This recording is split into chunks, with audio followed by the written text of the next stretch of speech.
फिर आपने जो जो क्वेरी की है सब पर आलोक अवस्थी से इस पर पूछेंगे, रूलिंग पार्टी के हैं और आप लोग एक ही पार्टी के हैं तो बेहतर वो आपको गाइड करेंगे। तो वीरेंद्र जी आप मुझे बताइए कि अब अयोध्या के बाद मथुरा। बिल्कुल, देखिए भाजपा की जब योगी आदित्यनाथ की सरकार 2017 में पहली बार बनी तो उसने धार्मिक पर्यटन को बढ़ावा देने के लिए तेजी से काम शुरू किया था। उसमें उस समय तब राम मंदिर बना नहीं था और वो भी एक बहुत बड़ा एजेंडा था राम मंदिर का, लेकिन अब राम मंदिर बन गया है और लगभग उसकी तैयारी पूरी है। इसके बाद लोकसभा का चुनाव है। राम मंदिर के बाद खाली होने के बाद भाजपा के पास कृष्ण जन्मभूमि का एक बहुत बड़ा मुद्दा उनके सामने अभी पेंडिंग है और उस मुद्दे पर वो तेजी से काम करेंगे। पहला उसमें कॉरिडोर को लेकर भाजपा की सरकार आई है और जहाँ तक धार्मिक पर्यटन की बात है उसमें अयोध्या, मथुरा, काशी के अलावा आप चित्रकूट भी देख सकते हैं। इसके अलावा बटेश्वर जहाँ अटल जी का जन्म हुआ था, जहाँ वो पले बड़े, तो वो स्थान को भी काफ़ी महत्व दिया जा रहा है। हस्तिनापुर से लेकर तमाम सारी जगहों पर योगी सरकार धार्मिक स्थलों को बढ़ावा देने में लगी है। तो उसका फायदा भी है क्योंकि धर्म, हिंदू धर्म जो है, भारत एक धर्म प्रधान देश है और हिंदू यहाँ बहुसंख्यक में है और उनकी भावनाएं इस समय भाजपा की दोनों जगह सरकारें हैं तो स्वाभाविक तौर पर उफान पर होंगी केंद्र में और राज्य में।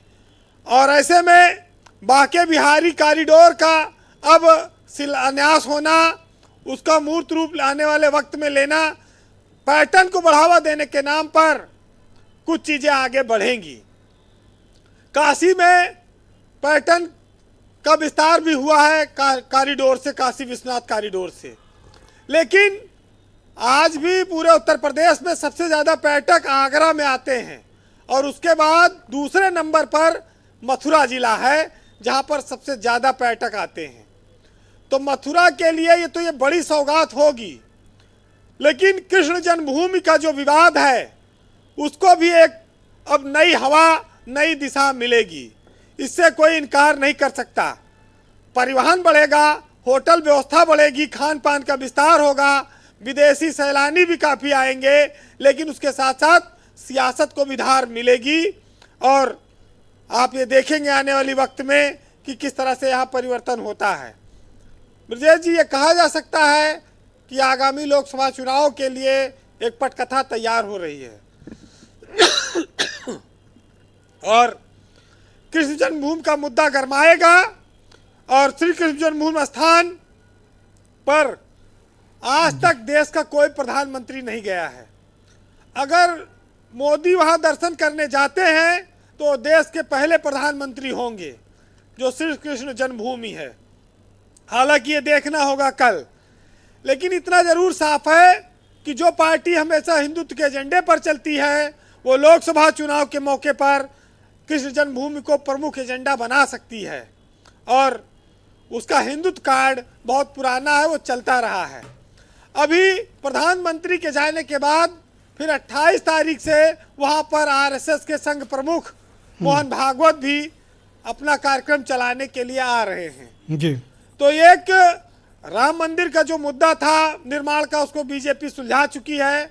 अब उसके पास एक और नया सहारा है कृष्ण जन्मभूमि का।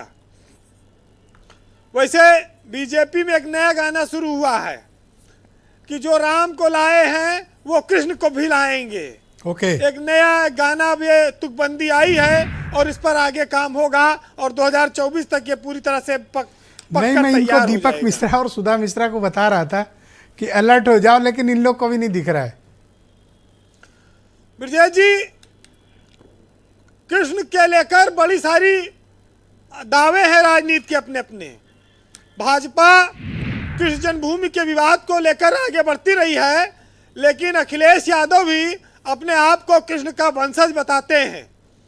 कांग्रेस के पास बताने के लिए कुछ नहीं है, वो उनके पास न राम है न कृष्ण है, उनके पास अब रहीम भी है कि पता नहीं, ये भी नहीं है।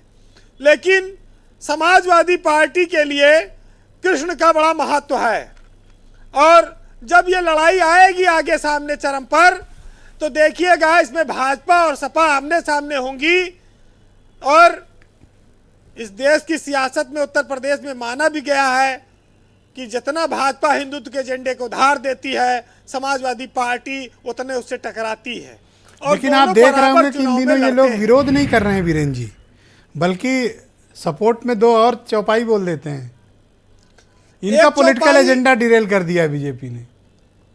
देखिए, एक चौपाई तो ये है कि हे राम, कहाँ यह समय, कहाँ तुम्हारा त्रेता युग, और कहाँ तुम मर्यादा पुरुषोत्तम, और कहाँ ये नेता युग। तो ये चौपाई सब नेता नगरी बनाते रहते हैं जी। लेकिन इतना जरूर है कि इस देश में तमाम सारे ऐसे इतिहास बने हैं जो धार्मिक आस्थाओं से जुड़े रहे। राम मंदिर उसमें से एक है। मंजिल तक पहुंचने के लिए कभी खुद से लड़ना पड़ता है तो कभी हालातों से भी लड़ना पड़ता है। अगर रास्ता इतना आसान होता कुछ भी बनाने या पाने के लिए जी, तो किसी भी संघर्ष की इतनी बड़ी कहानी ना होती। तो धार्मिक एजेंडे जो धार्मिक स्थल हैं उनका भी अपना इसी तरह का कहानियां हैं। ब्रजेश जी कहते हैं कि आंखों में पानी रखो, होठों पे चिंगारी रखो, और जिंदा रहना है तो तरकीबें बहुत सारी रखो।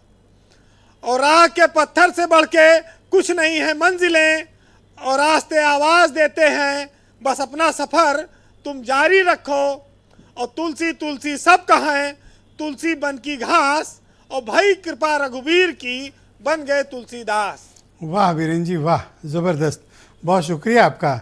आप धार्मिक मसलों पर भी चौपाई पढ़ लेते हैं, ये मुझे आइडिया नहीं था। दर्शकों को भी आज समझ